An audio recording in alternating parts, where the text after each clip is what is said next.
Saudara-saudara, inilah perdebatan yang selalu panas. Kenapa Tuhan dalam keyakinan Kristen bisa menjadi tiga, Bapa, Anak, dan Roh Kudus? Sebuah konsep yang mereka sebut Trinitas. Pendeta Ezra Soru akan membela mati-matian keyakinan yang dianggap suci. Sementara dari sisi Islam, Dondi Tan dengan tajam mempertanyakan, bagaimana mungkin Tuhan yang Maha Esa bisa dibagi menjadi tiga pribadi? Malam ini, kita bongkar tuntas konsep yang bagi sebagian orang penuh misteri, bahkan membingungkan. Allah yang sungguh-sungguh itu Allah yang tidak gampang ditangkap oleh akal. Kalau akalmu, otakmu gampang sekali tangkap Allah, sebenarnya Allah yang lebih besar atau otakmu lebih besar? Makanya ada orang agama lain bilang, jelaskan kepada saya tentang Tritunggal. Kalau saya mengerti, saya akan jadi Kristen. Saya bilang nggak bisa. Karena apa? Karena orang harusnya bisa mengerti, tidak bisa dengan akal. Hanya Roh Kudus yang bisa bikin dia mengerti. Kalau kamu tidak percaya Yesus, kamu nggak bisa mengerti, nggak dapat Roh Kudus. Jadi daripada saya jelaskan baru kamu jadi Kristen, lebih baik kamu masuk Kristen dulu, nanti dapat Roh Kudus. Habis dapat Roh Kudus, saya jelaskan, pasti kamu mengerti. Kan begitu kan? Ini melampaui akal. John Locke, filsuf Inggris, mengatakan pengetahuan itu ada tiga. Pertama rasional, kedua kontra-rasional, ketiga supra-rasional. Rasional masuk akal. Kontra-rasional bertentangan dengan akal. Supra-rasional, supra sama dengan super, itu di atas. Kalau kau makan satu piring, dua piring kenyang, rasional. Kalau kau makan 12 piring tidak kenyang, kontra-rasional. Tapi kamu tidak makan puasa 40 hari, tidak jadi jenazah, ya kan? Itu namanya supra-rasional. Nah Tuhan ini supra, Tuhan ini super karena dia yang cipta rasio. Maka kalau Tuhan itu sukar dipahami, justru masuk akal. Kalau dia gampang dipahami, makanya Allah yang sejati, itu pasti sukar untuk dipahami. Makanya kalau kita jelaskan Allah Tritunggal, sukar bukan? Tapi kalau sukar, itu tanda bahwa itu Allah yang benar. Kalau Allahmu terlalu mudah, satu kali jelaskan, kamu tangkap semua. Kayaknya Allahmu lebih kecil dari otak ya. Pasti Allah palsu lah. Tuhan kita di atas waktu. Tuhan tidak kenal dulu. Tuhan tidak kenal nanti. Bagi Tuhan semua sekarang. Tapi bagi kita yang di dalam waktu, dibatasi waktu, kita ada di sini dulu, sekarang, nanti. Dan kita hanya punya bagian lewat ini dulu, sekarang. Tapi kita tidak pernah mencapai besok. Kemarin, hari ini, besok. Bagian kita cuma hari ini. Tidak ada besok bagi kita. Karena waktu kamu capai besok, besok telah jadi hari ini. Nah, di seluruh kitab orang Kristen atau Katolik, itu yang disebut sebagai bukti bahwa ada ajaran Trinitas, itu cuma satu ayat. Apa? Nah, ini gue bukain. Ada di sini. Dan cuma ada di sini doang? Enggak, di sini juga ada, sini tapi juga yang di sini nggak ada catatan kakinya. Kalau di sini ada catatan kakinya. Nah, ayatnya bunyinya begini. Tolong bacain tapi nggak usah pakai bismillah ya. Iya, iya kali. Wah, bukan Al-Quran ini. Beda server. Oh, beda server. Ya makanya lu boleh baca tapi nggak usah pakai bismillah gitu. Iya, iyalah. Nih, ya, 1 Yohanes 5 ayat 7. Ini mulai dari sini nih. Sebab ada tiga yang memberi kesaksian di dalam surga. Bapa, Firman, dan Roh Kudus. Tiga kan? Dan ketiganya adalah satu. Nah ini bukti bahwa ini adalah ada ajaran Trinitas. Iya betul. Dan ada tiga yang memberi kesaksian di bumi. Udah sampai situ ya. Ini ada keterangannya di sini nih. Ini yang memberi keterangan kan yang menyusun Babel ini sendiri kan? Iya betul. Ayat 7 sampai 8 kata di dalam surga sampai di bumi ada keterangannya nih. Bagian ayat ini tidak terdapat dalam naskah. Tidak terdapat naskah-naskah Yunani yang paling tua dan tidak pula dalam terjemahan-terjemahan kuno, bahkan tidak dalam naskah-naskah paling baik dari Vulgata. Bagian ini kiranya aslinya sebuah catatan di pinggir halaman salah satu naskah terjemahan Latin yang kemudian disisipkan ke dalam naskah-naskah oleh penyalin dan akhirnya bahkan disisipkan ke dalam beberapa naskah Yunani. Karenanya bagian ini pasti tidak asli. Pasti tidak asli. Tidak asli apa? Palsu. Nah, lo yang ngomong bukan gua ya. Emang kalau ini pasti tidak aslinya. Pakai pasti loh. Pakai pasti lagi. Iya kan? Pasti tidak asli. Lah, berarti yang ini nggak asli. Iya, ini yang ada dalam kurung nih. Kan ada tanda kurung tegak nih. Iya. Ya, 7 hingga 8 ini. Nah, ayat 78 ini ada kata kurungnya kan. Di beberapa Bible yang versi lain, ayat ini nggak ada. Oh, nggak ada. Berarti ini tambahan, bener-bener tambahan. Tambahan. Ini kan tadi bilang apa? Awalnya atau aslinya ini kan adalah sebuah catatan di pinggir halaman. Oh, Nah, terus kemudian apa? Disisipkan ke Iya, dalam ke dalam naskah-naskah. naskah-naskah oleh penyalin. Jadi ini sebenarnya adalah awalnya sebuah apa ya? Catatan atau bisa dikatakan kan pemikiran agama. iya, iya. Pemikiran agama yang disisipkan menjadi agama. Oh, jadi ini pertama kali yang ngebuat Kodondi, iya juga gitu. Ah iya. Akhirnya belajar lebih Nah, dalam lagi. Jadi beli ini ada banyak begini. Jadi ini baru salah satu dari sekian banyak yang ada di Bible ini. Oh. Jadi yang ayat tidak asli bukan cuma ini, banyak.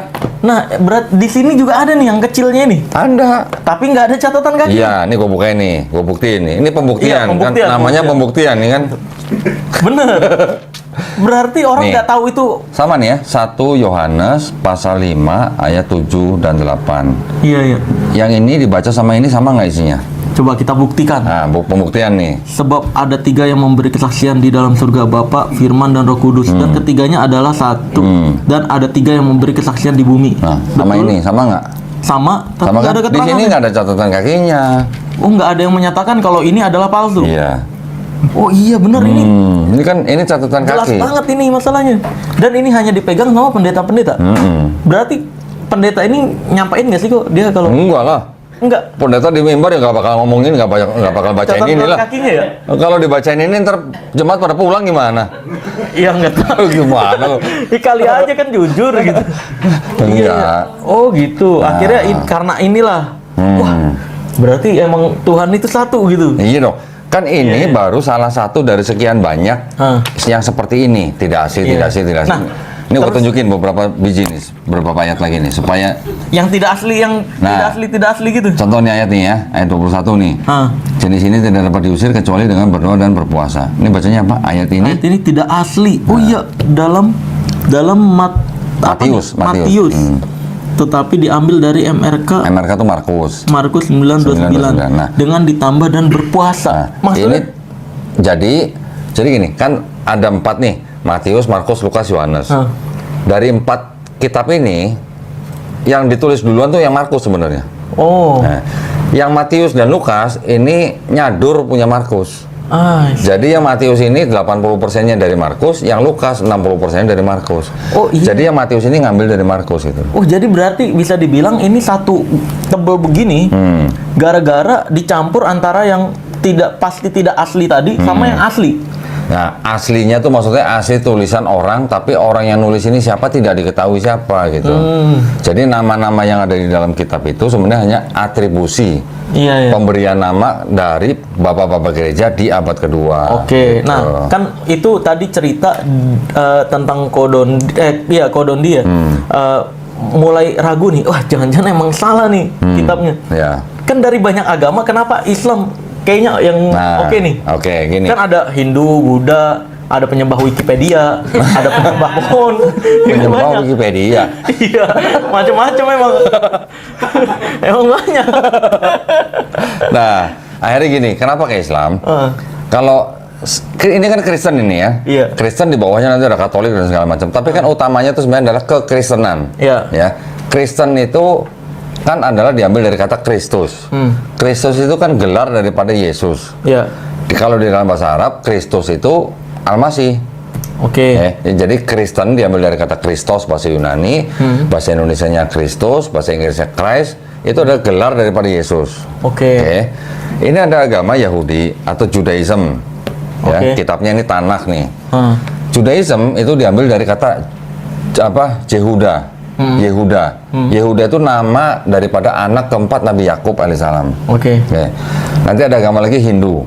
Hindu itu apa? Hindu kan nama tempat agama itu berasal Iya. di India sono. Ada lagi Buddha. Buddha itu adalah gelar daripada Siddhartha Gautama. Ada Konghucu. Konghucu itu adalah nama nabi agama itu gitu. Tapi gelar Islam artinya apa?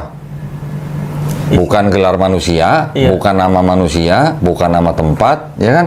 Tapi kan artinya kan berserah diri. Iya. Ini gelar nama tempat, nama nabi. Oh. Ini Islam artinya berserah diri gitu. Ini awal ya, ini awal pencarian gue nih, awal Iya, belajar iya. Islamnya. Kok beda ya? Yang ini gelar nama orang, nama tempat. Kok ini kok artinya kok berserah diri gitu? Iya, iya, iya. Ada sesuatu yang beda jauh gitu loh maksudnya. Iya, benar. Ini ada agama yang disuruh berserah diri kepada siapa? Kepada Sang Pencipta dong. Iya, kepada Allah, Tuhan yang Maha Kuasa lah maksudnya. Iya. Baru gua mulai tertarik belajar Islamnya. Kalau gitu nih berarti istilahnya udah ada sentimen pribadi lah gitu kan. Iya. Entah itu nama orang, nama nabi dan sebagainya. Oh. Ketika Islam artinya suruh berserah diri. Iya. Setelah masuk Islam baru saya tahu bahwa setiap manusia yang lahir atau bahkan sebelum lahir dah, Iya. setiap cucu keturunan Adam itu kan jiwanya itu kan sudah pernah berikrar. Iya. Ya, di Quran juga ada kan bahwa kita sudah pernah berikrar Rob kita adalah Allah SWT. Iya, betul. Betul? Ketika jadi manusia kita udah dilupakan. Tapi kalau kita lahir di keluarga muslim ya kita tetap muslim. Iya, benar. Tapi kalau seperti contoh gue nih, gue lahir di keluarga Kristen. Iya. Waktu lahir gue muslim. Iya. Tapi kan ketika udah besar dikit dibawa ke gereja sama orang tua. Diajarin. Jadi kalau kita kembalikan lagi ke hadis yang mengatakan bahwa setiap manusia itu yang lahir adalah fitrah. Jadi sebenarnya setiap manusia yang lahir itu sebenarnya muslim semuanya. Mau keluarganya apapun, Iya. secara akidah dia adalah muslim. Karena apa? Setiap bayi yang lahir kan nggak bisa apa-apa. Dia kan hanya bisa berserah diri kepada yang Iya, menciptakan dia. Iya. Melalui orang tuanya gitu lah. Oke. Tapi ketika orang itu nanti besar, dia dikafirkan oleh orang tuanya menjadi Yahudi, Nasrani, Majusi, kan karena orang tuanya. Iya. Ketika orang itu nanti besar, dia mendengar Islam, dia menerima Islam, dia sampai memeluk Islam, itu orang sebenarnya bukan pindah agama, tapi dia kembali ke fitrahnya dia. Kembali ke waktu dia lahir itu kan. Iya, waktu dia Inilah lahir. yang selalu jadi pertarungan argumen. Kristen bertahan dengan keyakinan Trinitas, walau sulit dicerna akal sehat, sementara Islam tegas menolak pembagian Tuhan. Apakah Trinitas adalah kebenaran ilahi yang tak bisa dijangkau logika, atau justru konsep yang sengaja dibuat manusia untuk menutupi kebingungan? Silakan Anda yang menilai. Kebenaran ada di tangan Tuhan, tapi pertanyaan kritis tetap harus dijawab.